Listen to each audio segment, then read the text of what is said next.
Hi, I'm going to come to you today with a couple of things regarding the shooting last week of the black man in Dallas by the cop who came home to her wrong apartment, and also a few things there about the Somali cop who killed the white woman last year.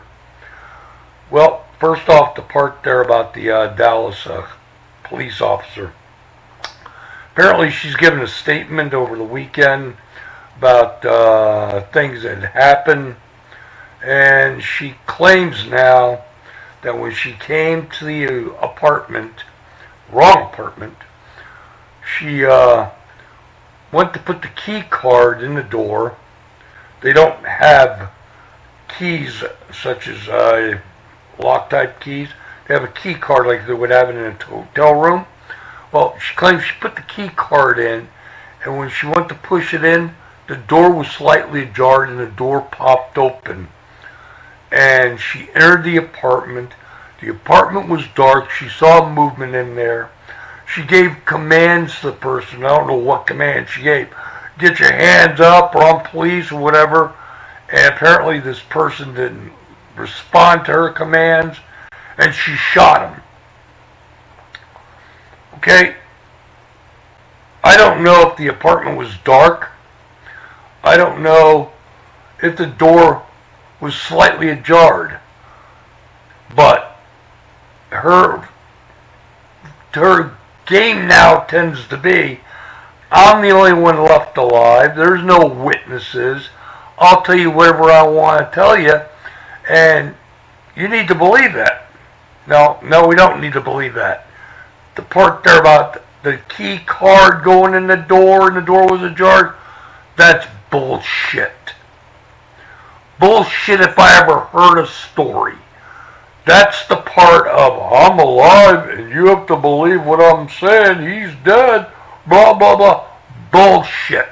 Now, for the apartment being dark when you entered it,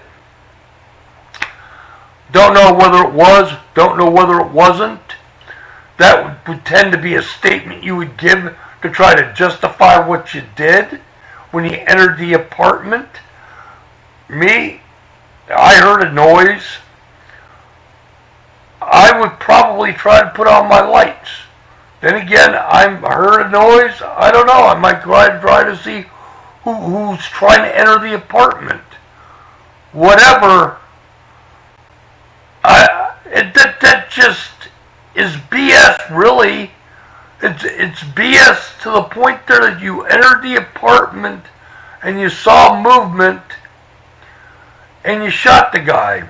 It's not BS that you saw movement in a dark apartment and you didn't know who it was. The BS is you entered the apartment in the first place because the door was ajar. That is an implausible BS lie.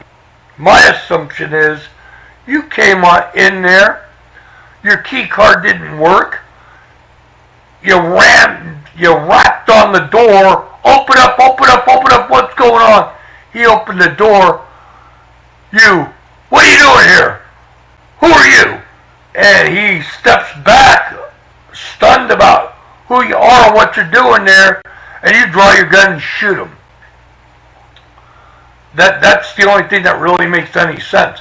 Everything else you're handing is a lie to try to back up the next lie and the next lie and the next lie. The lie about the door popping open.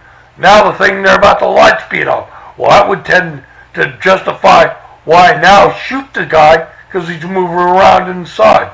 But the first lie is I put the key card in the door and the door popped open. Well, first off, what are you doing putting the key card in a door in an apartment that's marked with a wrong apartment number that you're either too stupid or too drunk or doped up or whatever to look at and see?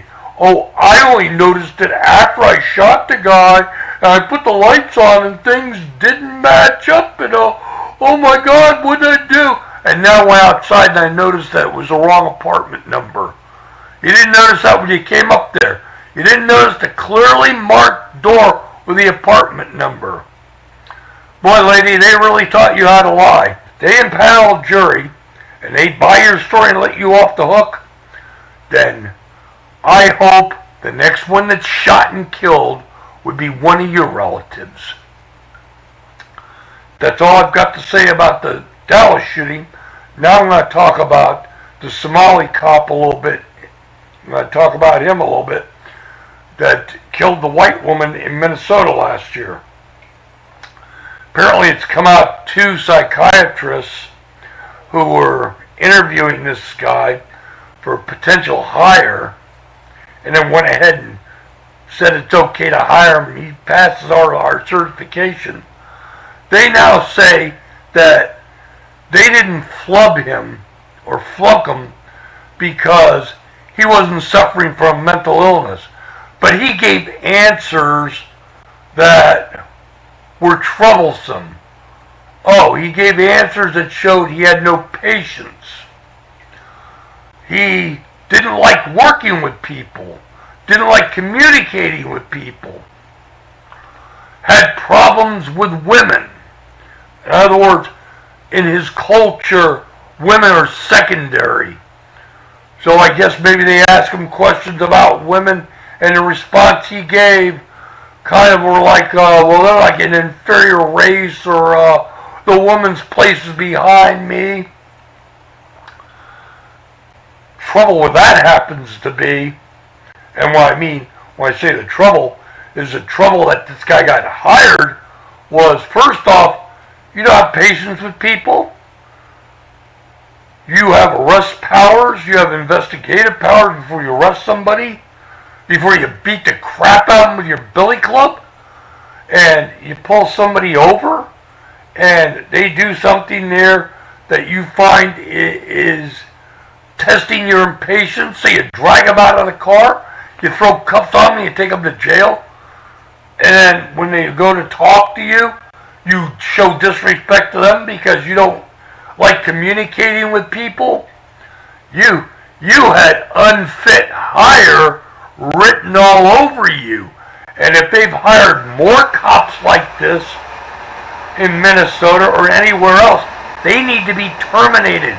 Those people have no role carrying a gun and a badge. They have no patience with people.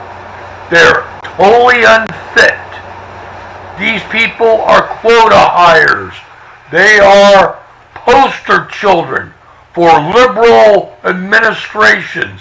I can tote out this woman. She looks good to all my liberal friends. I can tote out the Somali man. He looks good to all my liberal friends. But let me end this by saying we have some problems in this society with police. We need to start going over who's on these police departments, who's carrying these guns, who's carrying these badges.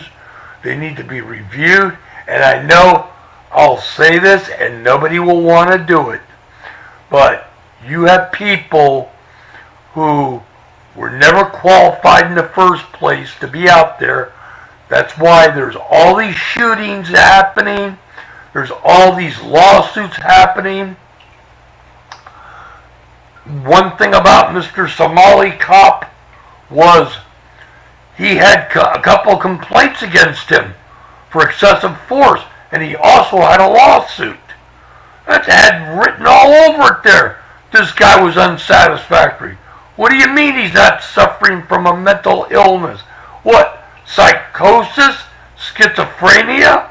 But you can be impatient with people, you can be non-communicative with people, and you would hire that guy in the first place? What's wrong with you?